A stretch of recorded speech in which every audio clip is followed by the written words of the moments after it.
Hi guys, I'm Lauren. Welcome to my channel. It's so good to see you guys. Thank you guys for popping in. Today we're going to go over part 2 of my houseplant tour. If you missed part 1, which is the entire upstairs that I'm in right now, that will be linked above for you. This is going to encompass my downstairs area. It's going to cover my bathroom, my bedroom plants, which are all the plants I brought in that are in quarantine. Oh, it will cover all of my kitchen plants, it will cover my living room plants, and it will cover my bathroom plants for you.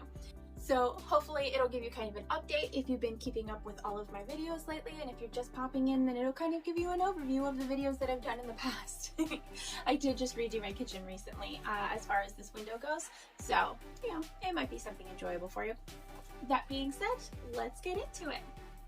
Alright, first up we have my foxtail fern. It's still pushing out new growth in this window despite not having nearly as much light. It's going really well. I'm absolutely loving it. And then over here is my ficus Audrey. It's got new growth going too, even though we only get one sunny day a week, if that. And then down here is my vinca vine. They do not like to be underwatered. So that's what that yellowing is. I let it dry out. Up here is my huge Tradescantia zebrina. It's still keeping the pink. It's still growing. I'm just amazed by this plant, even though it's indoors. And then over here is another Tradescantia zebrina. This is the cuttings that I did in that video a while back, and it's still keeping the pink. It's getting even more pink, even though we're still not getting that much sun. I'm very impressed by this plant. Alright, this is the Areca palm that refuses to die. It's been 1.5 years, and it won't die, and it won't grow, and it won't do nothing. Up here is my blue star fern with its fuzzy little rhizomes, still pushing out new growth. It needs a repot. I'm probably going to wait till after Christmas to repot it though, but it's starting to push out full-grown, beautiful new leaves. So I'm pretty pleased with the progress. It went from like 3 little fronds to all of this. Not bad for a $4 recovery pest plant. Down here is my rabbit's foot fern, my absolute favorite fern. They get the most beautiful, luscious foliage, and they've got these little green, furry little tutties underneath, little rabbit's foot. I love them. They're so cute. Highly recommend. Easy care plant. I just water it when it dries out. You can see how delicate the foliage is. Just really lacy and elegant, and it's the ultimate fern. I love it. In contrast to that is this staghorn fern that I just keep neglecting. It needs to be completely repotted. It's very thirsty right now. This is when you know it needs a good soaking, so don't let it get this bad. Over here is the Burrow's Tail succulent. Do not take succulent advice from me. I have shoved it in a succulent mix and shoved it on a window, and hopefully it lives.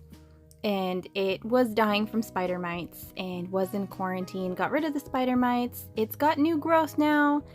I don't know. I'm just keeping my fingers crossed and giving it as much light as I possibly can. That's all I could do. This is another rabbit's foot fern. I actually abused it upstairs, shoved it in the dark. It was very hot, not very humid, and just bringing it downstairs and putting it in the bathroom, having a high humid environment for it, it's working out well. Over here is a very thirsty Boston fern. You can see that it's putting out new growth despite me letting it completely dry out. Here's more new growth here. It's got a little bit of browning just because I let it dry out so bad. I completely forgot about watering this plant because it's such a big pot. I don't have to water it that often, and I just let it go too long, too far. But it's still big and bushy and beautiful, and I still cannot recommend this fern enough. Everybody should have one. And over here is my autumn fern. I let this dry out as well. You can see where the fronds have gotten their little crispy tips from no water, and I'm so sorry. And of course no new growth, but it comes in like a purplish pink. And then down here is a tassel fern, also dried out completely. But their their stems come in all super fuzzy, and then they unfurl and they stay really fuzzy, and then they kind of have like a holly colored leaf for a little bit, and then it darkens off. Mine is not the best example, and I apologize. You can kind of see here where it's got the old growth and the new growth and the color difference there. Definitely, if you get a chance, I found it in the outdoor section for like $3 at Lowe's. Give it a shot, please, especially if you're into ferns. Look at how cute the little fluff is. Over here is a staghorn fern. It loves to dry out. They're epiphytic, so they don't mind a little bit of dryness as long as they have humidity for their leaves to soak up. And this one is thriving. You can see all the light green is actually lush new growth. As it matures, it gets this silvery sheen on it. You can see down here the new growth coming in has a bit of silver, and then it will expand from there. The more light you give it, the more silver it has too, which is really cool. Over here is a snake plant. I am not sure what kind of snake plant it is. It was like a $5 rescue. It needs a repot desperately. There's like 5 or 6 different little babies in here. It's popping out the pot, but it comes in silver and gets dark green. And then the spider plant. You guys have seen spider plants so many times. They thrive everywhere and I love them. Alright, this is like my little begonia area. It's got a grow light right above it. These are Tradescantia cuttings from the springtime, and they actually bloomed for me under this grow light. Did lose the bright pink and they kept the silver you can see there, but it's cool. Down here is a mystery begonia. I don't know what this one is. If you know, please let me know in the comments down below, because I'm really trying to figure out the names of all of these. So, but it comes in pink and lacy. It's just really cool. Then this is the begonia escargot. I got this for just a couple of dollars at Walmart because my other one succumbed to mealybugs.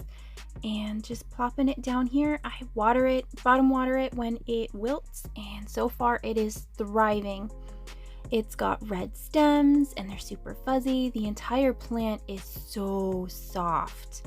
It did have a little bit of crisping when I got it, but for just a couple of dollars. This is one of the newer leaves. It's come in really well down here. I'm kind of surprised because it's cooler down here in the kitchen, and just being under this direct light and letting it dry out seems to be doing the trick for these. So I want to say that it stays around 60 to 65 degrees in this kitchen. And see how curly it gets in the middle there? And the fuzz does have a lot of pink in it. It's got reddish pink fuzz. I have no words how awesome these are. This is the begonia, Rex Begonia Ballet, I think. I let it dry out a little bit too much. You can see the crisping. But with the light being on longer, it's coming in more pink, and you can kind of see it's got these little babies down here. It's just a really cool plant. I'm having fun experimenting with begonia and learning more about them. And over here is some ruby cascade, peperomia, and then a little succulent, and this is peperomia mint. Peperomia scandens mint. I got these as cuttings from Shelly at Plants in a Pickle from Etsy. Definitely check out her shop. I cannot recommend her enough. She's so amazing. She gave me these succulents as well.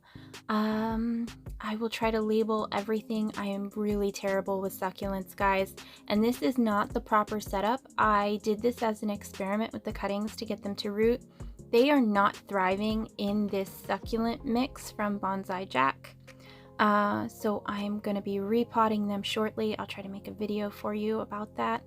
But they are really cool. And this one is actually blooming. Please let me know if that's going to kill it. If you know, I'm sorry. I will try to put down the names for you though. And this is another spider plant. I really wanted to include this one because it only gets lighting from my regular kitchen lights. They're not even grow lights, and it's still tripled in size in just a couple of months. So it can grow, you just need to take care of them. Over here is my little kitchen windowsill I redid not too long ago. I've got a lot of different plants on here, and then I just have one big grow light up top. So let's just kind of go through in here. More Tradescantia zebrina, same cuttings from the same plant.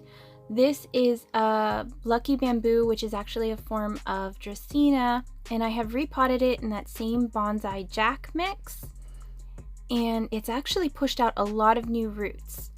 I think if I were to do it again, I would pull out the wood bark chips and just do it in the rocky mix, but this was a complete experiment that I would have to say is quite a success. The bark chips occasionally need some peroxide because on the top they will, they'll get like a little bit of mold on top, which I don't know if it's a good thing or a bad thing. It just, ew, it just grosses me out. But you can see how happy these are. The roots are just popping off like crazy. It's not a bad setup. If that's what you have, it's not a bad setup. And over here is some more Tradescantia. You can see it's starting to lose its color as well. It's just another cutting, but I put it in the pond mixture that the Dracaena originally came in. So this is, it's another succulent, but it's actually growing in perlite, which is really cool. And then, you know, the heartleaf philodendron. This succulent is straight up growing in water, this echeveria, and I top cut it and propagated that, and the propagation failed, but this has just continued to grow. And it has a little baby spider web on it. It's not spider mites, so you don't have to be concerned about that. But this is one of the things that can happen. You see how the succulent is growing, even though it's not really great conditions for it. This is Sansevieria moonshine. You can see all these new roots are growing in it. I'm re-rooting it in water because my child accidentally knocked it off of my mantle where I was keeping it, and it turned out it didn't have very much roots on it at all. It only had 2 little roots coming off of it. And it's like, okay, you clearly need to be rooted more. So this is the first time that I have ever rooted Sansevieria in water, and 100% successful. So if you find yourself in the same situation, highly recommend this method. It has only been maybe a week, not even, that it's grown this much roots in just a little bit of water. I am keeping water out of the crown. You can see the moonshine has like a dark green around the edge, and then it's got kind of a mint color. I don't know if the camera's picking it up. More Tradescantia. You can see the stripes, and this is a hardcore glitter flex if you've never seen them before in person. And over here is my Cotinanthe, also from Plants in a Pickle, and then there is some Ruby Cascade in here as well. So that's the Ruby Cascade, and then the thicker, darker, more circular foliage is actually blooming right now for me, and that's the Cotinanthe. You can see the beautiful blooms over here. They have more of a pinky purple tone, and then they're actually really fuzzy. I don't know if the camera is picking that up, but the leaves are very thick and chunky, and then everything has a really light, teeny tiny fuzz to it. It's just really cool. So if you get a chance to get some of this, I think Shelly at Plants in a Pickle has some in her shop still, but it'll bloom more as the autumn goes on. So I'm really looking forward to seeing more blooms on this. It's really neat. And you can see the difference between the Peperomia Ruby Cascade and the Cotinanthe here. Just the Peperomia is thinner leaved and more heart-shaped. And I just can't get enough of these blooms, guys. I'm sorry. I'm trying to pick up the colors, and then they've got like a little bit of glitter sparkle to them and some little fuzz inside. They kind of remind me like an orchid and a trumpet flower. It's neat. Thank you guys so much for watching. Hopefully you guys enjoyed this video.